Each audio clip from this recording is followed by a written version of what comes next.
ಬೆಂಗಳೂರಿನ ಜನ ತಮ್ಮ ಬಿ ಖಾತಾ ಆಸ್ತಿಯನ್ನ ಎ ಖಾತೆ ಮಾಡಿಸಿಕೊಳ್ಳುವ ಅದ್ಭುತ ಅವಕಾಶ ಬಂದಿದೆ ಅಂತ ಡಿಕೆಶಿ ಘೋಷಣೆ ಮಾಡಿದ್ರು. ಆದರೆ ಜನರನ್ನ ಹಗಲು ದರೋಡೆ ಮಾಡೋ ಸ್ಕೀಮ್ ಇದು. ಯಾರೂ ಎ ಖಾತೆಗೆ ಹಣ ಖರ್ಚು ಮಾಡಬೇಡಿ ಅಂತ ಕೇಂದ್ರ ಸಚಿವ ಎಚ್.ಡಿ. ಕುಮಾರಸ್ವಾಮಿ ಬಹಿರಂಗ ಕರೆ ಕೊಟ್ಟಿದ್ದಾರೆ. ಏನಿದು ಖಾತೆ ಕಿರಿಕ್ ಅಂತ ತೋರಿಸ್ತೀವಿ ನೋಡಿ. ದೀಪಾವಳಿ ಮುಂದೆ ಬೆಂಗಳೂರು ನಾಗರಿಕರಿಗೆ, ಗ್ರೇಟರ್ ಬೆಂಗಳೂರು 5 ಬೆಂಗಳೂರು ನಗರ ಪಾಲಿಕೆಗಳಿಗೆ ಈ ಬಿ ಖಾತೆಯನ್ನ ಎ ಖಾತೆಯಾಗಿ ಮಾಡಲಿಕ್ಕೆ ಒಂದು ಐತಿಹಾಸಿಕವಾದಂಥ ಒಂದು ಕಾರ್ಯಕ್ರಮವನ್ನ ಹಮ್ಮಿಕೊಂಡಿದ್ದೆ. ಬೆಂಗಳೂರು ನಾಗರಿಕರಿಗೆ ಒಂದು ಕ್ರಾಂತಿಕಾರಿ ಬದಲಾವಣೆ. ಇದೇ ತಿಂಗಳು 15ರಂದು ಅಂದರೆ 2 ವಾರದ ಹಿಂದೆ ಡಿಕೆ ಶಿವಕುಮಾರ್ ಆಡಿದ ಮಾತಿದು. ಬೆಂಗಳೂರಿನ ಜನರಿಗೆ ದೀಪಾವಳಿ ಗಿಫ್ಟ್ ಕೊಡ್ತೀನಿ ಅಂತ ಘೋಷಿಸಿದ್ರು. ಬಿ ಖಾತಾಗಳನ್ನ ಎ ಖಾತೆ ಮಾಡಿಕೊಳ್ಳೋ ಅವಕಾಶ ಬಂದಿದೆ. ಇದು ಬೆಂಗಳೂರಿನ ಜನರಿಗೆ ಸುವರ್ಣಾವಕಾಶ ಅಂತ ಹೇಳಿದ್ರು. ಬಿ ಖಾತಾವನ್ನ ಎ ಖಾತಾ ಮಾಡಿಕೊಳ್ಳೋಕೆ ಪ್ರತಿ ಸೈಟಿನ ಮೇಲೆ 5% ಹಣವನ್ನ ಕಟ್ಟಬೇಕು ಅಂದಿದ್ರು.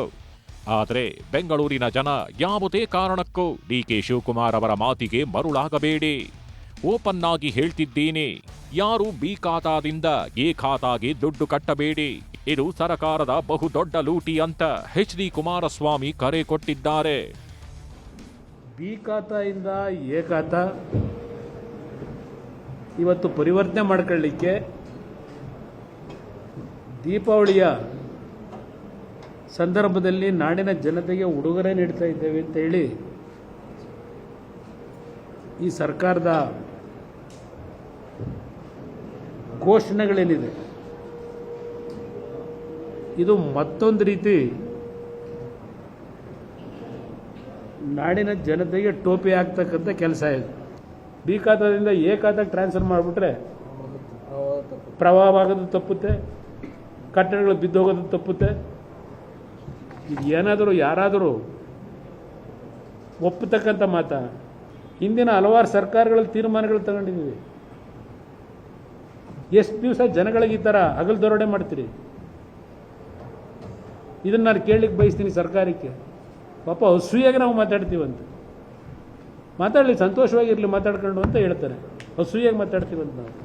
ಈಗ ನೀವು 40-30 ಏನಾದರೂ ಸೈಟಿಗ 5,000-6,000 ರೂಪಾಯಿ ಇದ್ದರೆ ನಿಮ್ಮ ಗೈಡೆನ್ಸ್ ವ್ಯಾಲ್ಯೂ, ಅವನು 4,20,000 ಕಟ್ಟಬೇಕು. ನೀವೇ ಪತ್ರಿಕೆಯಲ್ಲಿ ಬರ್ಕೊಂಡಿದ್ದೀರಿ. ಕೆಲವು ಈ HSR ಲೇಔಟು ಅಲ್ಲೆಲ್ಲ 20 ಲಕ್ಷ 30 ಲಕ್ಷ ಕಟ್ಟಬೇಕು. ಇವತ್ತು ಯಾರೋ ಬೆಳಗ್ಗೆ ಹೇಳಿದರು ಕಾಮಾಕ್ಷಿ ಪಳ್ಳಿದ ಏರಿಯಾದಲ್ಲೇ ಅವ್ರು ಫಿಕ್ಸ್ ಮಾಡಿರೋ ಗೈಡೆನ್ಸ್ ವ್ಯಾಲ್ಯೂಗೆ ಅವ್ರದ್ದೇನೋ ಒಂದು 5,000 ಅಡಿ ಇದೆಯಂತೆ, ಅದಕ್ಕೆ 25 ಲಕ್ಷ ಕಟ್ಟಬೇಕಂತೆ. ಎಲ್ಲಿಂದ ಕಟ್ತಾರೆ ಬಡವರು? ಇಷ್ಟಕ್ಕೆ ಎಚ್.ಡಿ. ಕುಮಾರಸ್ವಾಮಿ ಸುಮ್ಮನಾಗಿಲ್ಲ. ಬೆಂಗಳೂರು ಜನ ಎ ಖಾತಾ ಮಾಡಿಸಿಕೊಳ್ಳೋಕೆ ಹೋಗ್ಬೇಡಿ, ಈ ಸರ್ಕಾರ ಹೋಗುತ್ತೆ, ನಮ್ಮ ಸರ್ಕಾರ ಬರುತ್ತೆ, 2 ವರ್ಷ ಸುಮ್ಮನಿರಿ, ಕಡಿಮೆ ದರಕ್ಕೆ ನಾನೇ ನಿಮ್ಮ ಕೆಲಸ ಮಾಡಿಕೊಡ್ತೀನಿ ಅಂದ್ರು. ಜನರಿಗಾಗಿ ಚಾಲೆಂಜ್ ಸ್ವೀಕರಿಸ್ತೀನಿ ಅಂದ್ರು. ಅಷ್ಟೇ ಅಲ್ಲ, 15 ದಿನ ಆದ್ಮೇಲೆ ಈ ಸರ್ಕಾರದ ಬುರುಡೆ ಕಥೆಗಳನ್ನ ಮತ್ತಷ್ಟು ಬಿಚ್ಚಿಡ್ತೀನಿ ಅಂತ ಸವಾಲು ಎಸೆದ್ರು. ನೀವಿನ್ನು 2 ವರ್ಷ ವೆಯ್ಟ್ ಮಾಡಿ, ಈ ಸರ್ಕಾರದ ಅವಧಿ ಇದೆ. ಯಾರು ದುಡ್ಡು ಕಟ್ಟಕ್ಕೆ ಹೋಗಬೇಡಿ, ಯಾರು ರೆಗ್ಯುಲರೈಸು ಮಾಡಿಸ್ಕೊಳ್ಳೋಕೆ ಹೋಗಬೇಡಿ. ಇವೆಲ್ಲ ಬೋಗಸ್. ಇದು ನಾನು ಓಪನ್ ಆಗಿ ಕರೆ ಕೊಡ್ತೀನಿ. ನೀವು ಯಾರು ಇದಕ್ಕೆ 4 ಲಕ್ಷ 10 ಲಕ್ಷ 20 ಲಕ್ಷ ಕೊಡಬೇಕಾದ ಅವಶ್ಯಕತೆ ಇಲ್ಲ.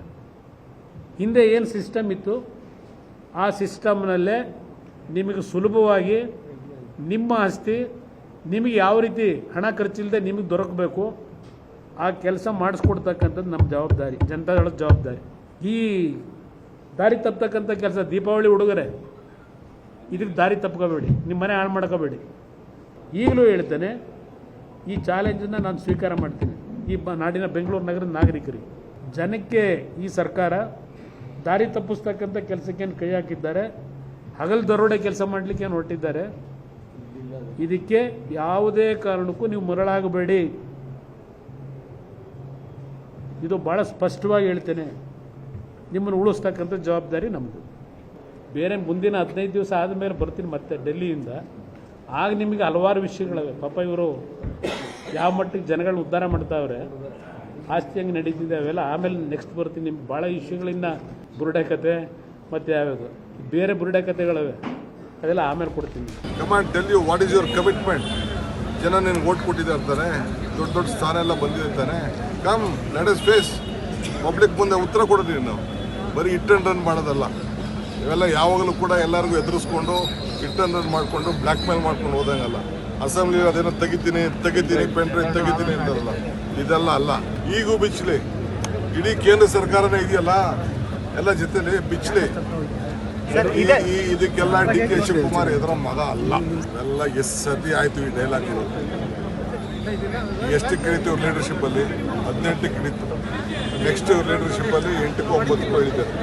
ಬೆಂಗಳೂರಲ್ಲಿ ಕನಿಷ್ಠ ಅಂದ್ರು 15 ಲಕ್ಷ ಆಸ್ತಿಗಳು ಬಿ ಖಾತಾ ವ್ಯಾಪ್ತಿಯಲ್ಲಿದೆ. 15 ಲಕ್ಷ ಸೈಟ್ಗಳನ್ನ ಬಿ ಖಾತಾದಿಂದ ಎ ಖಾತಾಗೆ ಮಾಡಿಸಿದ್ರೆ ಸರಕಾರದ ಬೊಕ್ಕಸಕ್ಕೆ 1,200 ಕೋಟಿಗೂ ಹೆಚ್ಚು ಹಣ ಬರುತ್ತೆ. ಸರಕಾರದ ಬೊಕ್ಕಸ ಖಾಲಿಯಾಗಿದೆ.